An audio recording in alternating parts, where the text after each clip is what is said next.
Selamat datang kembali di sesi pembahasan kita. Pernah nggak sih Anda ngerasa langsung klik gitu sama seseorang? Cuma gara-gara satu momen kecil, atau mungkin celetukan unik yang kayaknya cuma kalian berdua aja yang ngerti gitu? Rasanya kayak langsung punya, apa ya, rahasia kecil bareng kan? Nah, hari ini kita mau coba gali nih sebuah gagasan menarik dari buku How to Talk to Anyone karya Lyle Lones. Buku ini ada ngupas soal cara menciptakan sensasi akrab yang instan itu loh. Semacam lelucon pribadi yang ramah gitu, bahkan sama orang baru.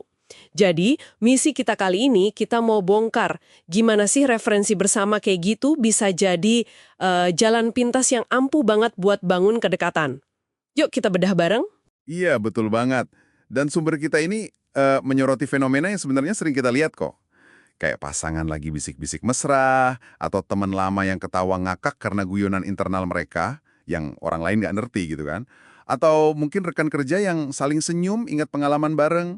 Nah, ini semua pada dasarnya yaitu manifestasi lelucon pribadi. Yang bikin menarik dari sisi komunikasi ya, gimana mekanisme psikologis di baliknya itu kok bisa kuat banget gitu loh buat menciptakan ikatan yang eksklusif dan hangat. Nah itu dia, kenapa sih kok bisa seefektif itu cuma nginget momen kecil bareng gitu. Rasanya kayak ada sihirnya dikit ya, tapi sebenarnya logis. Ini tuh langsung bikin semacam gelembung eksklusivitas.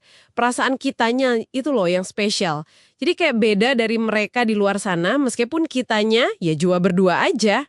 Efeknya tuh kayak membangun sejarah mini bareng gitu dalam sekejap. Ingat kan contoh tadi, bisikan, tawa temen. Momen itu jadi kayak lem ajaib gitu ya. Betul, betul. Secara fundamental ya, ini langsung nyentuh kebutuhan dasar kita sebagai manusia. Kebutuhan buat terhubung, buat merasa diterima. Jadi, pas seseorang ingat detail unik dari interaksi kita, terus dirujuk lagi, itu kayak ngirim sinyal kuat gitu loh.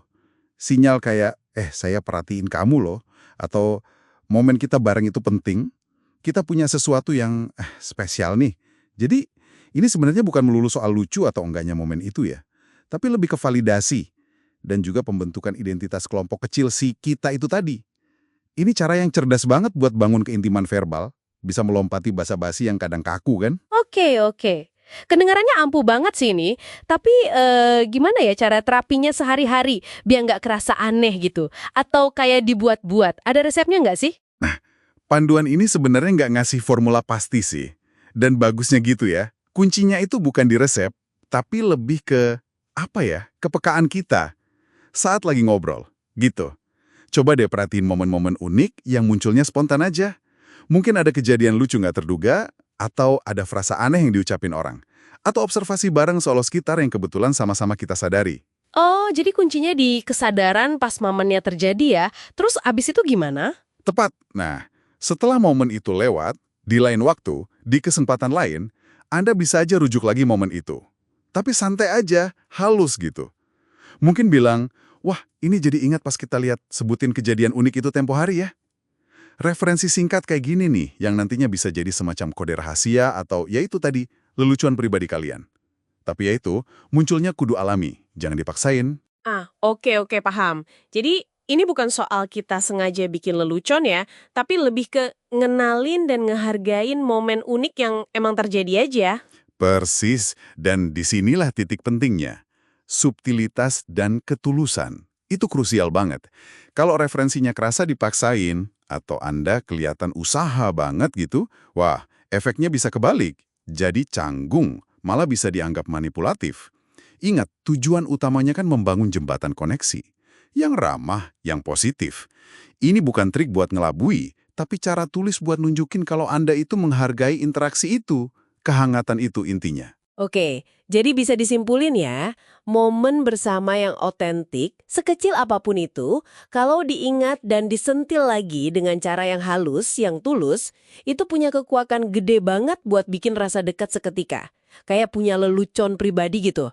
Ini benar-benar alat komunikasi interpersonal yang efektif ya. Terus artinya apa nih buat Anda dalam praktek sehari-hari? Ya simpel aja sih. Coba deh asah kepekaan Anda buat nangkep momen-momen unik dalam percakapan. Perhatiin detail kecil yang otentik itu. Dan ini mungkin bisa jadi satu pemikiran penutup ya buat Anda renungkan. Gimana kalau Anda mulai secara sadar gitu, mencari dan menghargai potensi momen bersama ini di setiap interaksi Anda? Tentu bukan niatnya manipulatif ya, tapi sebagai latihan aja buat lebih mengapresiasi uniknya tiap percakapan, tiap koneksi yang kebentuk. Mungkinkah ya, dengan lebih merhatiin detail-detail otentik ini, Anda justru tanpa sadar lagi buka pintu ke hubungan yang lebih hangat, lebih dalam, dan mungkin lebih cepat dari yang pernah Anda bayangkan sebelumnya? Ya, sesuatu untuk direnungkan lah ya.